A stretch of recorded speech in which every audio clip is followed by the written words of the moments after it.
tercera de las ponencias programadas en este seminario online correrá a cargo de Nerea Morán Alonso. Es doctora arquitecta con trayectoria internacional en investigación universitaria, que ha participado en diversos proyectos y redes de investigación sobre sistemas agroalimentarios, sostenibilidad y resiliencia urbana y territorial. Actualmente es profesora contratada doctora en el Departamento de Urbanística y Ordenación del Territorio de la Escuela de Arquitectura de la Universidad Politécnica de Madrid y miembro del Grupo de Investigación en Arquitectura, Urbanismo y Sostenibilidad. Participa en el foro Transiciones, que es un think tank, de corte ecológico y de composición transdisciplinar, y entre 2018 y 2022 trabajó desde la cooperativa Germinando en el asesoramiento técnico al Ayuntamiento de Madrid para el desarrollo de su estrategia de alimentación saludable y sostenible y para la adaptación de políticas públicas en el marco del Pacto de Milán de Políticas Alimentarias Urbanas. Ella nos va a hablar de paisajes culturales y sistemas agroalimentarios. Buenas tardes, Nerea. Hola, buenas tardes. ¿Me oís bien, verdad? Perfectamente. Vale, a ver, voy a compartir. La verdad es que tengo ahora una tarea complicada después de las dos intervenciones y yo iba a decir, pero siempre no sé si decirlo porque quien dice, no, lo mío va a ser muy entretenido, no me voy a extender demasiado, estaremos ya cansadas a estas horas y luego no sucede así. Pero bueno, he intentado, sabiendo que era un seminario largo, poner un montón de ejemplos para que resulte, eh, pues eso, un poco más amena la intervención. Y nada, encantada de estar aquí hablando después de Rafa Mata y de Miquela, porque, bueno, yo creo que puede ser complementaria esta aproximación. A ver cómo lo hago para que se vea en pantalla completa. Control L, debe de ser. Sí, ¿verdad? ¿Estáis viendo pantalla completa? Sí, ahora ya sí, Nerea, ahora se ve perfectamente. Vale, perfecto.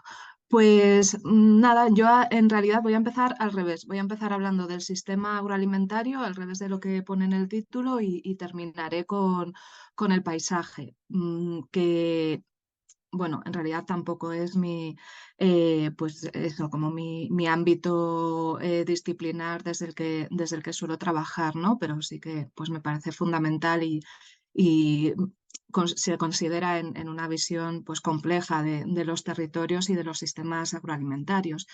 Y quería empezar marcando este punto siempre pues de realismo ecológico, ¿no? Por decirlo de alguna manera, planteando pues que nos encontramos en un momento en el que no nos queda más remedio que cambiar nuestros sistemas socioeconómicos porque, bueno, hemos superado ya en este último año 6 de los 9 límites ambientales que marcan como el umbral por encima del cual los procesos ecológicos tienen problemas para mantenerse en funcionamiento y para, bueno, pues simplemente para soportar la vida humana sobre el planeta, ¿no? Entonces, bueno, pues tenemos que adaptar nuestras economías, nuestros modos de habitar, nuestros modos de gestionar los territorios a unas formas nuevas que respeten esos límites y que puedan recuperar cierto equilibrio ecológico, ¿no? Sin perder de vista, bueno, pues también la satisfacción de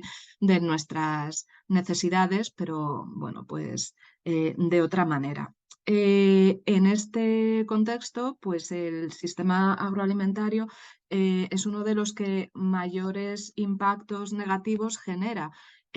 Tanto pues por el consumo de suelos, el cambio de usos de suelos, la pérdida de diversidad, ¿no? De ecosistemas. Si pensamos en una agricultura industrializada y de grandes monocultivos intensivos, la pérdida de biodiversidad también, pues de especies y genética. Si pensamos como en las variedades comerciales, ¿no? Contaminación de acuíferos, de suelos por el uso de agroquímicos. Y bueno, en todos los eslabones de la cadena estamos encontrando impactos, ¿no? En el transporte, en esos circuitos globales, en el procesamiento y en el mismo consumo y en el mismo cierre de ciclos, ¿no? De gestión de residuos. A ver, pasa.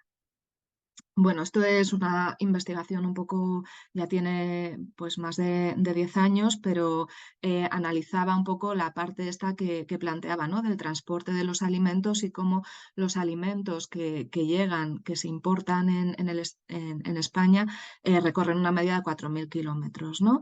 Y esto, como decía, es solamente una fase de la cadena. Hay alimentos que sin siquiera salir de la finca han consumido, si hacemos un balance energético, ¿no? Que es como algo habitual desde la economía ecológica, han consumido más energía de la que nos pueden aportar en sí mismos, ¿no? Es un indicador un poco abstracto, pero sí que nos indica pues, que con la mecanización, con la electrificación, con el uso de insumos, etcétera, estamos metiendo grandes cantidades de energía en este sistema agroalimentario, ¿no? Y sin embargo hay otros modelos en los que esos balances energéticos son más favorables. Entonces, bueno, como decía, tenemos que cambiar el modelo y la buena noticia es que el sistema agroalimentario tiene un potencial enorme de permitir este cambio, ¿no? Em, y de,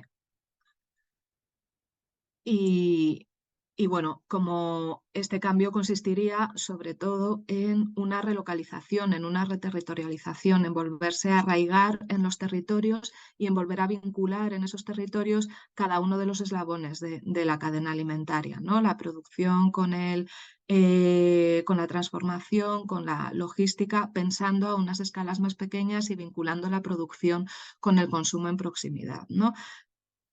Pero claro, en un marco en el que hay comida barata, en el que los alimentos viajan, en el que es más, hemos perdido como la referencia de las temporadas o de las producciones locales, esta relocalización requiere, para poder ser rentable y poder ser algo asumible, pues requerirá aportar un valor añadido, ¿no? En esas producciones, que muchas veces tendrá que ver con la diversificación de los servicios o de las actividades en la finca y también con tener un mayor control sobre la cadena de valor, ¿no? El poder intervenir también en esas otras partes de distribución, de logística, de acceso a, bueno, pues a canales de comercialización. Entonces empiezo con los ejemplos. En esta idea de vincular los distintos eslabones de la cadena, pues la parte de, bueno, pues de relevo generacional y de acceso a suelos productivos, ¿no? Antes hablaba Rafa como de la España poco poblada, ¿no? Que, bueno, pues no es el único motivo de que esté poco poblada, pero el hecho de que la actividad agraria tenga pues una rentabilidad muy baja, esté poco valorada y haya habido pues un éxodo hacia otras actividades, ¿no? Terciarias, sobre todo en nuestro país, y un abandono de los territorios, pues bueno, tiene que ver con esto. Y luego también, por el contrario, es complicado el relevo generacional y agricultores, agricultoras están muy envejecidos y siguen cada vez más envejecidos, ¿no? Como van mostrando los sucesivos censos agrarios. A la vez que los terrenos se van concentrando en pocas manos, ¿no? Las explotaciones son cada vez mayores y quienes quieren incorporarse al sector lo tienen complicado porque tampoco es fácil el acceso a la tierra, ¿no? Entonces, bueno, hay algunos ejemplos, algunos proyectos, iniciativas que abordan esta parte del problema, ¿no? Como los espacios test agrario, que, bueno, es una iniciativa que viene de Francia y que consiste pues, en un acompañamiento desde personas que tienen terrenos, que están trabajando en agricultura, a personas que no los tienen y que quieren probar nuevos proyectos, nuevos sistemas, bueno, pues eso, un pequeño test o testeo de nuevos proyectos en los que van a estar acompañados y aconsejados por esas personas, ¿no? Hay un ejemplo que tenemos aquí muy cerquita, cerquita de Madrid, quiero decir, que es donde yo vivo, que es el del Parque Agroecológico de Rivas, ¿no? Que es una zona periurbana, bueno, en el ámbito metropolitano de Madrid y donde hay terreno municipal. Y ahí, bueno, pues se hace este proyecto en el que, a ver, ¿dónde tengo el...? Perdonad. pasado de la... Bueno, no es una cesión directa de terrenos, sino que se trata pues, de un alquiler tanto de suelos de regadío como de secano. Y, bueno, está en una zona protegida, por lo tanto la agricultura que se realiza es agroecológica, respeta pues, los suelos, el paisaje, se vincula intenta vincular la producción y el consumo, ¿no? A través de distintas formas de comercialización y al tener el respaldo del ayuntamiento, pues también facilita pues, el contacto con espacios de restauración, con comercios locales, la visibilización de esta actividad, ¿no? Agrícola, que pese a estar próxima en distancia, pues muchas veces queda invisibilizada o fuera como de la vida cotidiana de las personas que viven en ámbitos más urbanos. Entonces tiene también, bueno, pues como veis aquí tiene varios proyectos, estos son los objetivos, no voy a entrar en ellos, pero bueno, tiene esa idea de vinculación de producción-consumo, ¿no? Con un mercado también de venta directa a través de tiendas especializadas, de puntos de venta que establece el ayuntamiento y también en vinculación con distintos espacios, restaurantes de la localidad, ¿no? Y tiene su propia marca de calidad que es este producto fresco eh, que tiene que ver, bueno, pues con ese espacio concreto, con ese paisaje concreto y con esas prácticas agrarias que se realizan, ¿no? Y como los objetivos o valores que hay detrás de ellas. Otro ejemplo sería el de Terrae, ¿no? Que tiene que ver también con, bueno, pues con favorecer el acceso a terrenos en municipios rurales, ¿no? Para que lleguen nuevas personas interesadas en la actividad y también hacer como unos itinerarios de acompañamiento. Y bueno, desde Terra tienen como bastantes actividades que tienen que ver con el agrocompostaje, bueno, a través de distintos proyectos, ¿no? Y distintas, dependiendo de los ayuntamientos que participen.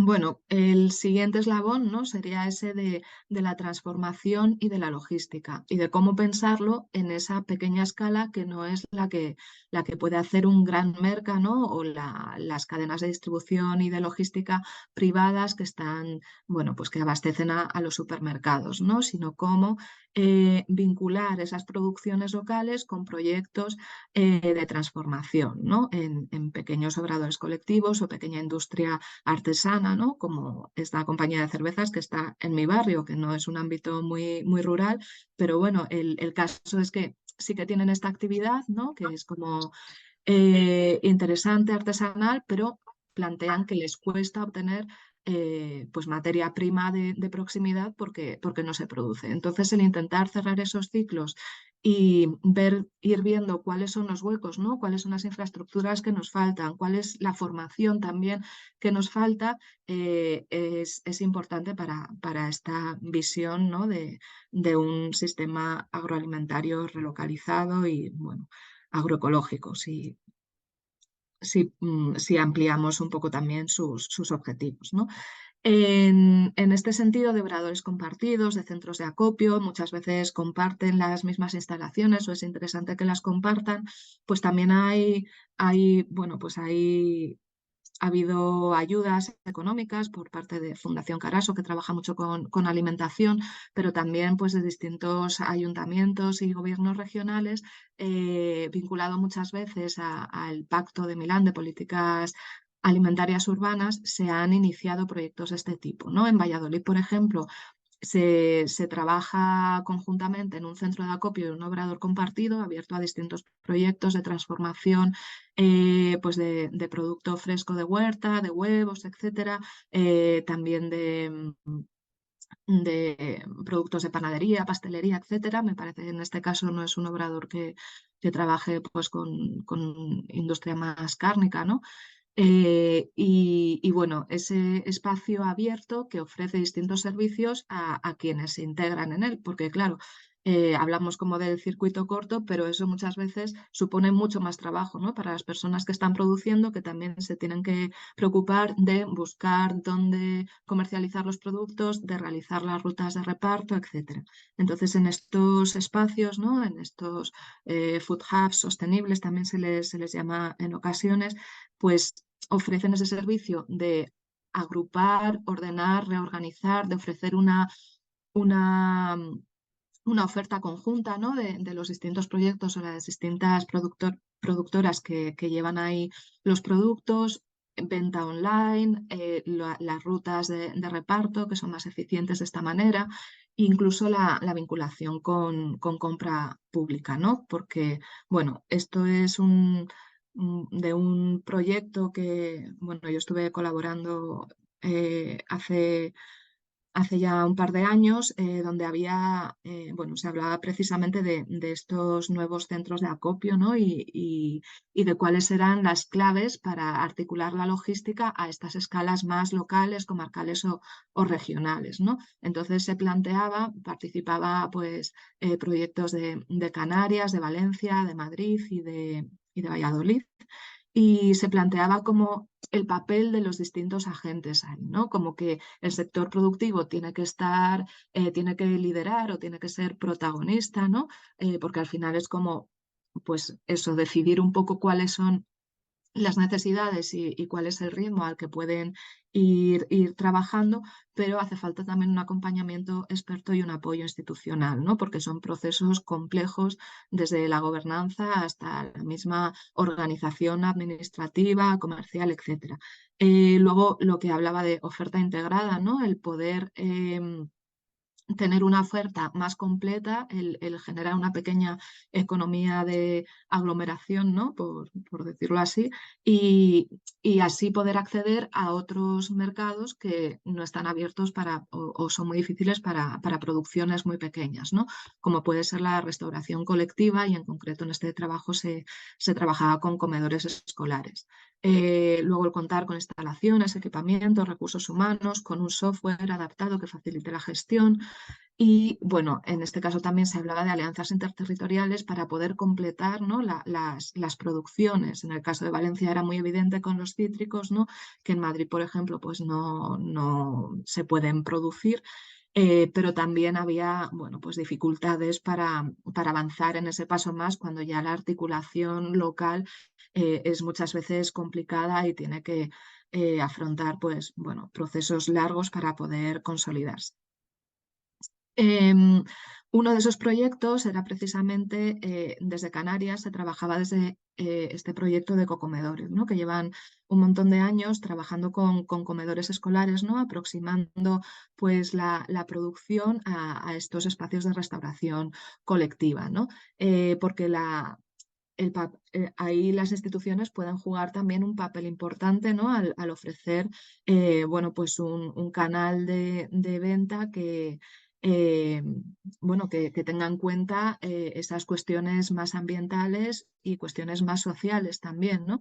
Em, entonces en Canarias llevan muchos años de experiencia, ¿no? Y realizan un asesoramiento a agricultores para poder planificar los cultivos, ¿no? De acuerdo a lo que va a hacer falta en los comedores, a la cantidad, a la diversidad, a la calidad de los productos, para responder también a las necesidades de menús pues diversos y nutricionalmente adecuados, ¿no? También han trabajado con ecorrecetarios y con ruedas de menús para facilitar el trabajo en cocinas y, bueno, pues el mismo comedor escolar como un recurso educativo, ¿no? Y de vinculación con los territorios. Y en este caso, claro, como son islas, también están intercomunicadas entre sí y la parte de logística era importante, ¿no? Bueno, están todos los enlaces aquí por si alguien quiere, luego le interesa cualquier proyecto concreto, ¿no? Profundizar un poco más. En temas de vincular, pues, ¿no? Ese eslabón más, que es el del consumo, hablaba de compra pública y también bueno, pues hay otros canales, ¿no? Que, pues, lo mismo que hay comunidades energéticas que nos hablaba Miquela antes, pues hay también supermercados cooperativos, ¿no? Que es un poco la misma lógica de economía social, economía cooperativa, ¿no? Que bueno, sin buscar el ánimo de lucro, son personas que se unen para poder acceder a productos ecológicos en mayor diversidad y más baratos también, claro, eh, precisamente porque son supermercados o son tiendas que no tienen ánimo de lucro, ¿no? Entonces, bueno, pues hay distintos ejemplos actualmente que se están desarrollando en Madrid, por ejemplo, en Barcelona, basados también en experiencias de Francia o de Estados Unidos, ¿no? Y bueno, aquí ponía otros vínculos, ¿no? de quien consume con esos espacios de producción que tienen que ver pues con actividades educativas, culturales, de ocio, de tiempo libre, ¿no? Que bueno, en algún ejemplo posterior podemos entrar más a ello, ¿no? Em, entonces, estos datos son de un estudio que hizo la Comisión Europea hace ya también unos 10 años sobre los canales cortos que planteaban que frente a la repercusión local que tendrían sistemas tradicionales, ¿no? de distribución alimentaria, que frente a una libra, en este caso, gastada en esos supermercados, pues la revierte muy poco a la economía local, ¿no? No llega al 1,5, pues en estos circuitos cortos es más del doble, ¿no? El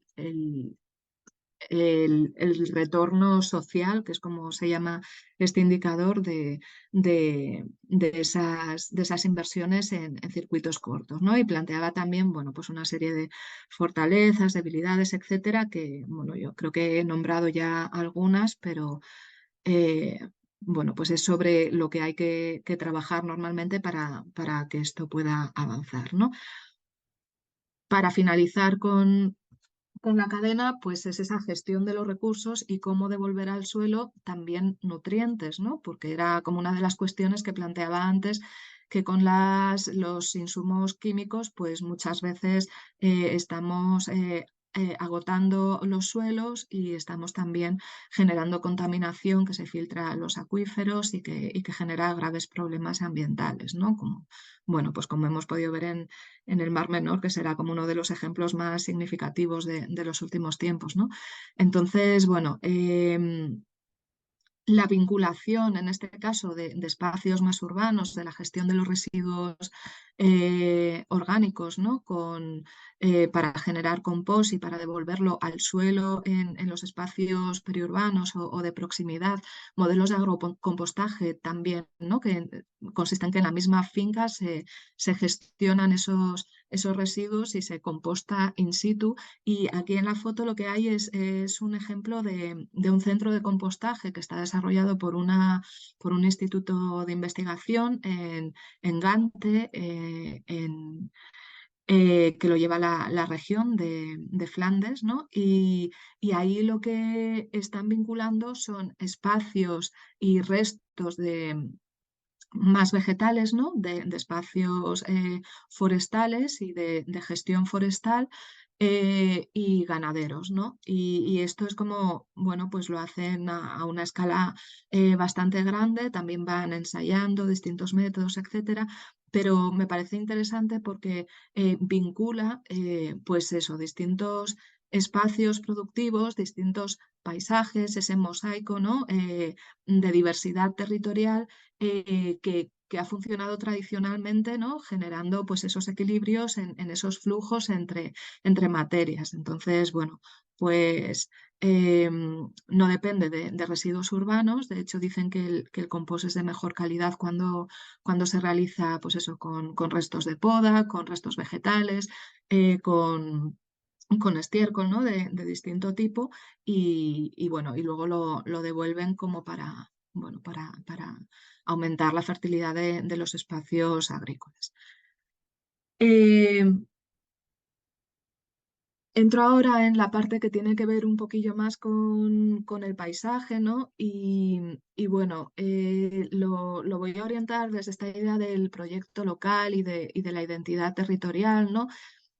De la conciencia del lugar, podríamos decir, que es como la propuesta o el planteamiento que tiene la escuela territorialista, que es una escuela o un grupo, una asociación de urbanistas y geógrafos y profesionales de distintas disciplinas. En Italia, ¿no? También, bueno, pues Alberto Magnaghi, que era como uno de sus principales exponentes, falleció hace poco y, bueno, él ha sido un gran teórico de esta propuesta del territorio como un espacio complejo y cargado de historia, de cultura, de intervención humana también, ¿no? Y un espacio en el que la sociedad y la naturaleza se, se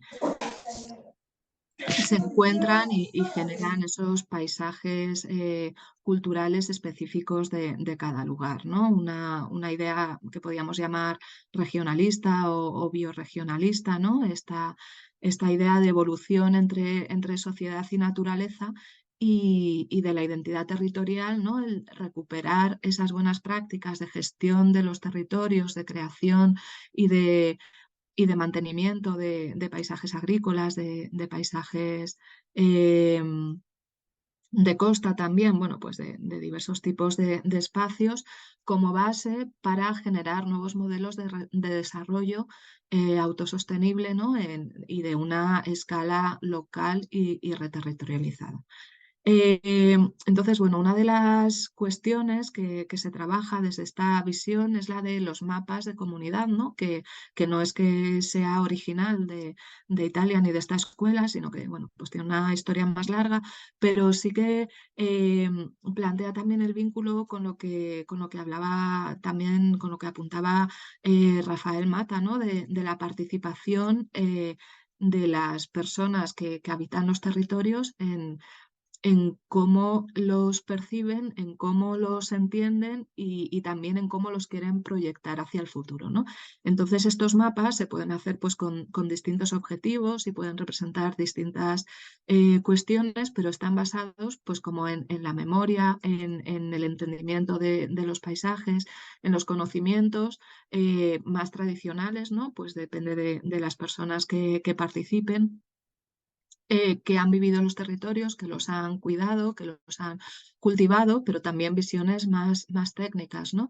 Intentando implicar pues, es una diversidad de disciplinas, de miradas, de edades y de personas que habitan estos espacios, ¿no? Y bueno, desde la Universidad de Florencia se trabajó también con estudiantes en distintas mapas, ¿no? De comunidad, de espacios del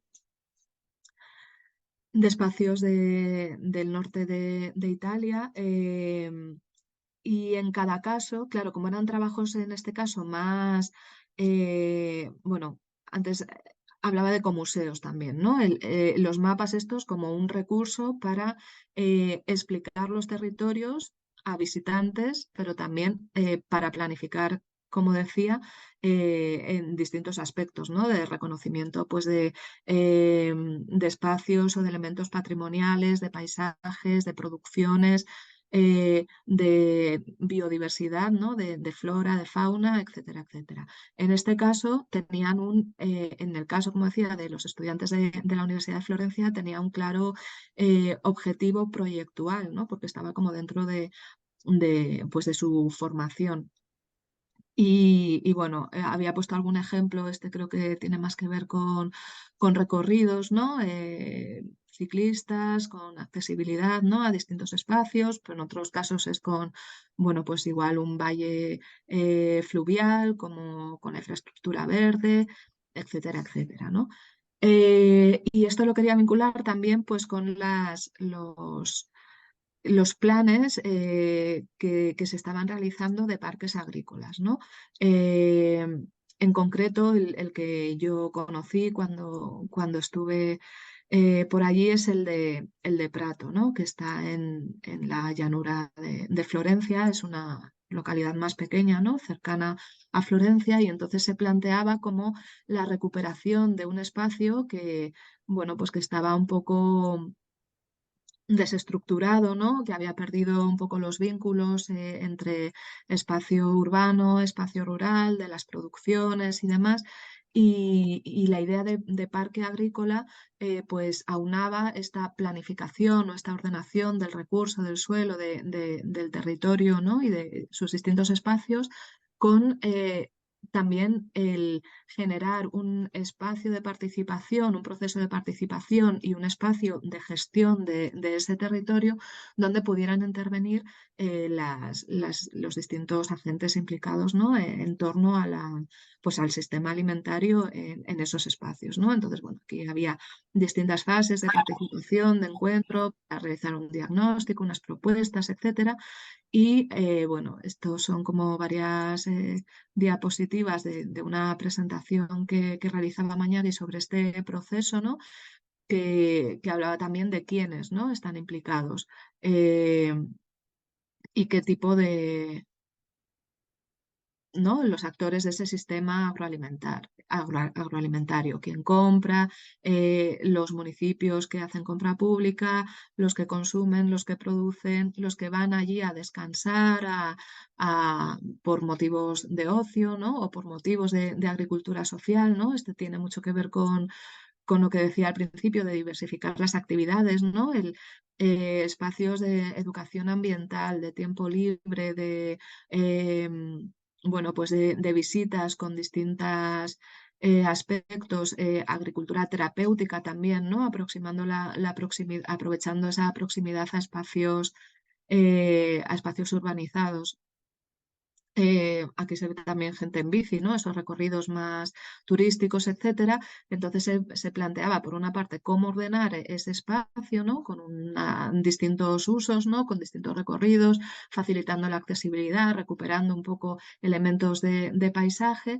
Eh, y lo que me parecía como eh, interesante, bueno, interesante, una de los elementos de trabajo, ¿no? En este parque era el recuperar el circuito del grano, ¿no?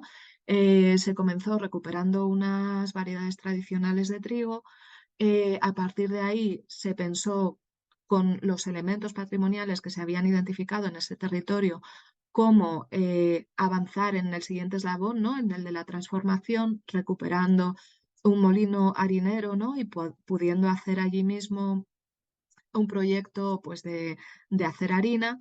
El siguiente paso, el de el consumo, haciendo un mercado que creo que era quincenal, no sé si era quincenal o semanal, donde se comercializaba esta harina, ¿no? A la que se le había dado también pues, el sello, bueno, pues de pan kilómetro cero, harina gran prato. Entonces se comercializaba la harina, pero también se hicieron contactos pues, con panaderías, con obradores, con pastelerías de la localidad y se empezó a utilizar esa harina, ¿no?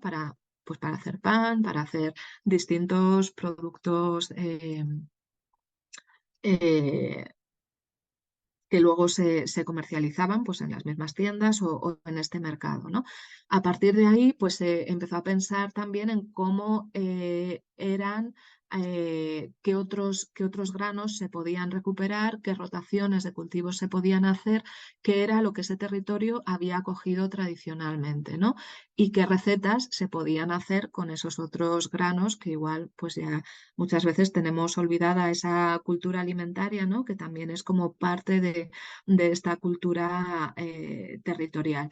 Entonces, bueno, pues todo eso se fue desarrollando alrededor de este circuito de la harina o del trigo, ¿no? Eh, la foto que hay en el medio es de una finca del Renacimiento, ¿no? Que estaba un poco abandonada, pero también se identifica como un recurso patrimonial y como un espacio de referencia que puede ser un elemento fundamental para el desarrollo y para acoger actividades en este espacio. Y luego, bueno, pues se empezó a trabajar también en otras actividades agrarias, ¿no? Y también con razas locales eh, pues que tenían más que ver con la ganadería, con otras actividades, ¿no? Y bueno, este ejemplo de Prato que he contado como más en detalle, tenemos ejemplos en nuestra geografía que también llevan un montón de tiempo, ¿no? Como el Parque Agrario del Bajo Llobregat o como el Parque Agrario de Fuenlabrada, que lo tenemos aquí cerca de Madrid, y ha habido pues también otras iniciativas, ¿no? de parques agrarios en los que la idea es esta, vincular la producción al consumo de proximidad, pero también vincular a las personas que habitan las ciudades con esos espacios, ¿no? Conocer esos paisajes, ofrecerles momentos para realizar visitas, para realizar degustaciones, para conocer qué es lo que se está cultivando, para poder acceder fácilmente a ellos, para poder involucrarse de diversas maneras en el mantenimiento, ¿no? Em, y en el reconocimiento de estos lugares. Y, y bueno, yo creo que... Ah, vale. La verdad es que me he acelerado y he acabado súper deprisa, no sé, pensaba que iba a ocupar más tiempo, pero mira, si tenemos un poquito de rato más para las preguntas.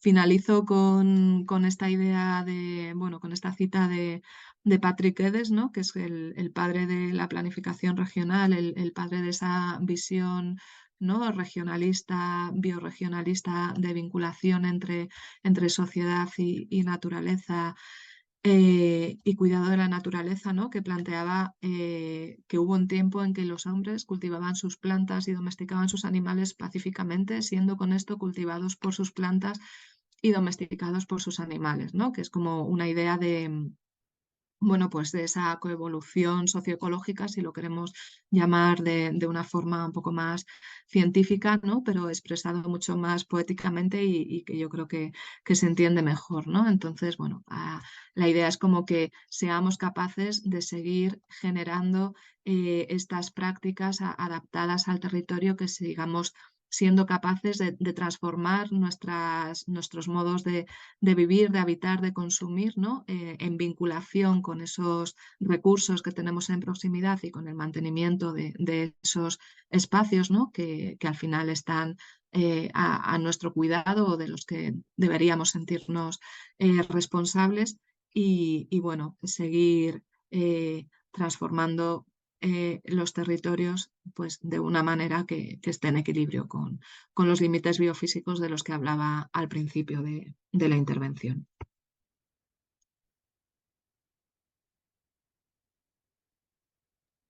Muy bien, muchas gracias, Nerea. Estaba mirando, ¿hay alguna intervención en el chat? Vale. Jesús Rodríguez pregunta si es posible conciliar a escala de región o de país los siempre sugerentes, entre paréntesis, planteamientos de... Ay, esto yo lo voy a pronunciar. Yo, como Mañana. soy, exacto, como no soy experta en la temática, me ha costado Mañagui. Se imbrican en una lógica decrecentista que hoy por hoy no es dominante en nuestra sociedad. Una pregunta complicada. Pues yo creo que Mañagui, una de las cosas que, vamos, aparte de ser un teórico, de escribir muy bien y de implicar como a, ¿no? la academia, o sea, tuvo la capacidad de implicar a la academia en procesos reales, ¿no? Y con la generación de una red de nuevos municipios que tenían como en sus objetivos, ¿no? En su compromiso, el desarrollar proyectos de este tipo. Entonces, bueno, es verdad que no es una lógica dominante, pero como decía al principio, no nos va a quedar más remedio que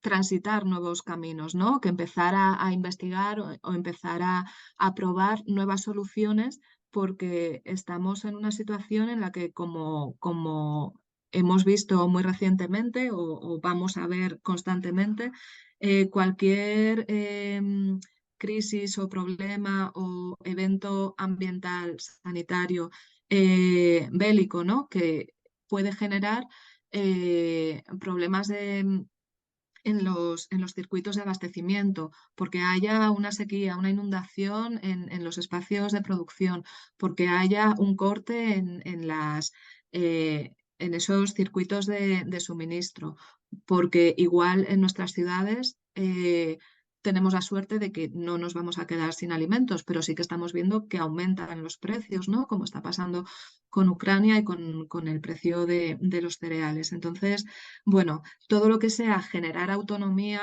local y poder ensayar eso, nuevas vinculaciones entre sociedad, entre ciudad y territorios y espacios productivos y mantener esos territorios como un recurso estratégico, que es lo que son, bueno, pues son yo creo que planteamientos que nos hacen falta, ¿no? Y yo creo que he puesto bastantes ejemplos, que luego también es verdad que he dicho que es difícil consolidarlos y que es difícil como hacer ese salto de escala, ¿no? Del que siempre se plantea en estos procesos para llegar a más gente, ¿no? Bueno, sí, Hay otra, sí, hay otra intervención. No sé si tú la ves. Bueno, le damos lectura por si alguien no abre el chat. Dice Daniel Bravo, en Granada existen proyectos exitosos de recuperación de variedades locales en el territorio del geoparque o de comercio de producciones locales ecológicas, muchos englobados en la red agroecológica de Granada, como la cooperativa Valle y Vega.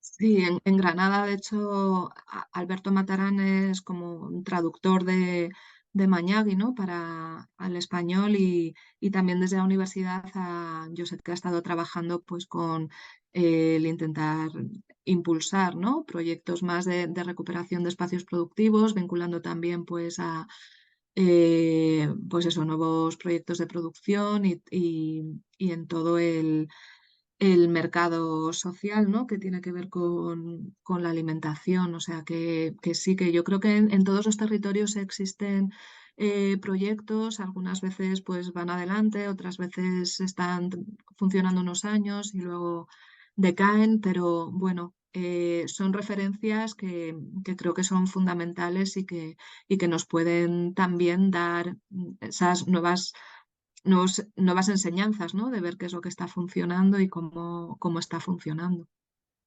Ujú.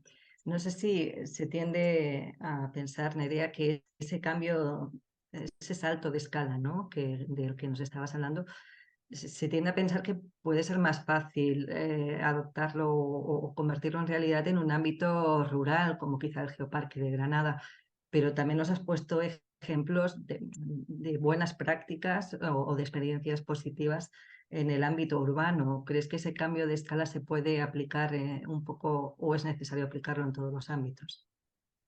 Yo creo que sí, que es necesario tener como ejemplos, espacios y experiencias desde los lugares más pequeños dentro de la ciudad hasta llegar a los espacios más rurales, ¿no? Al final es el territorio rural el que tiene como esa capacidad de producción mayor, sobre todo teniendo unas ciudades como las que tenemos actualmente, que con sus espacios periurbanos ya no son capaces, ¿no? De alimentarse. Hace tiempo, bueno, no todas, claro, yo he vivido en Madrid y tengo en la cabeza como un espacio metropolitano que se ha expandido ocupando como sus espacios más fértiles, ¿no? O fragmentándolos, como decía también antes Rafael, ¿no? Muchos, bueno, pues esos paisajes periurbanos que tienen muchas dificultades en mantener una actividad productiva, ¿no? Que la parte buena que tienen es también la proximidad a mercados, pero yo creo que cada parte del territorio tiene su papel y que necesitamos también un reequilibrio, ¿no? de la población en los territorios, porque estos sistemas ¿no? de expansión y de cada vez más población en ciudades, pues son difíciles de mantener y de ser sostenibles. Ah, mira, Ujú. También, bueno, Jesús Rodríguez hacía un comentario, ¿no? Decía, bienvenidas sean todas esas semillas de transición, que creo que un poco puede resumir, ¿no? La filosofía de lo de lo que ha Mm, sido tu ponencia, ¿no? Esta tarde. mm. Ujú. Mira, Rafa Mata creo que quiere hablar. Sí, tiene la mano levantada. Adelante. ¿Qué Adelante, tal? Rafael. Bueno, que aquí seguimos, ha caído la noche, ¿no? Y la verdad que muy interesante participar como oyente y como charlista, pero lo digo por las dos intervenciones, ¿no? La de Michela y la de Nerea, y la mía que ha tenido ese carácter más de aproximación, pero al final esas aproximaciones generales las construimos sobre realidades locales. Yo insisto en ello porque aquí ha salido Alberto Mañaggi, con el que yo también he tenido relación, y ciertamente no sabía que había fallecido. He visto, lamentablemente, muy recientemente, ¿no?, La Escuela Territorialista, y luego Nerea se ha repetido a Patrick Guedes, ¿no?, que son como realmente en dos momentos distintos, pero clásicos del pensamiento local y territorial, ¿no? Y yo en ese sentido creo que es importante que este foro esté realizándolo, lo esté promoviendo el Geoparque y una escala local, ¿no? Porque muchas de estas cuestiones que aquí hemos planteado, y particularmente la del paisaje, aunque yo ya he empezado abajo arriba de Europa y haya terminado en el Valle del Nansa, realmente tienen un recorrido de abajo arriba, ¿no?, de lo local, ¿no? Y en ese sentido, por volver sobre esa noción de carácter de paisaje, ¿no?, que ha salido en la intervención de Michela y que explícito o implícitamente está también, ¿no?, en lo que ha planteado Nerea, es una cuestión muy importante, porque cuando planteamos el tema de aerogeneradores o de otros impactos en el territorio, se alude a lo visual, ¿no?, que es importante, no cabe duda, porque muchas de las percepciones se construyen en primera instancia sobre esa experiencia. Pero la noción de carácter en el paisaje tiene mucha más hondura, ¿no? Y en ese sentido, las evaluaciones de impacto no solo tienen que ver con lo que se ve, sino con todo lo que construye y está presente en lo que se ve y cómo funciona. Y en ese sentido, la función agroalimentaria de nuestros paisajes, tanto en un área periurbana como en la zona del geoparque o en otras que hemos trabajado, es fundamental a la hora también de evaluar esos impactos, ¿no? De manera que, bueno, era un comentario en voz alta que liga las tres contribuciones al foro. Y destacar que me parece que esta escala de trabajo, además con un geoparque detrás, que no es cualquier cosa, ¿no? Bueno, pues es uno de los sitios de Patrimonio Mundial de la UNESCO, tienen una potencialidad de laboratorio muy potente. Y sí que creo, llevando un poco las ascuas al terreno que mueve este seminario, el paisaje es un motor de cambio, ojo, porque nos han llamado a veces de paisaje como para poner bonitas las cosas, que está bien, ¿no? Pero que entendamos que el paisaje tiene una capacidad de cambio y de transformación muy importante y que en ese sentido una evaluación de impacto ambiental de unos aerogeneradores debe ir más allá de lo visual y de lo bonito en términos convencionales y debe también tener en cuenta muchos de los valores que están presentes en el carácter. Y los paisajes que alimentan yo creo que son un aspecto muy, muy importante, ¿no?, en todo este asunto. Bueno, era por intervenir, que nos hemos quedado aquí. Esto que tiene el online, la verdad que daban ganas de estar en el Geoparque y intercambiando con la gente y con Miquela y con Nerea, ¿no? Solo era eso, no era una pregunta. Que esto es un reto, como bien decía mi buen amigo Jesús Rodríguez, pues sí, pero a veces se trata, Mañañi en eso era, yo creo que muy hábil, ¿no?, porque tenía un planteamiento crítico muy claro, pero luego en sus proyectos de intervención, en el de Prato que aquí se ha señalado, en el plan de paisaje de Toscana, también iba como paso a paso, ¿no?, porque a veces nos ponemos metas en la utopía y la utopía juega un papel de cambio importante, pero yo creo que hay que ir dando pasos poco a poco y la escala local es muy importante. Solo era eso, ¿eh? Muchísimas gracias. Creo que esa idea, ¿no?, el paisaje es un motor de cambio.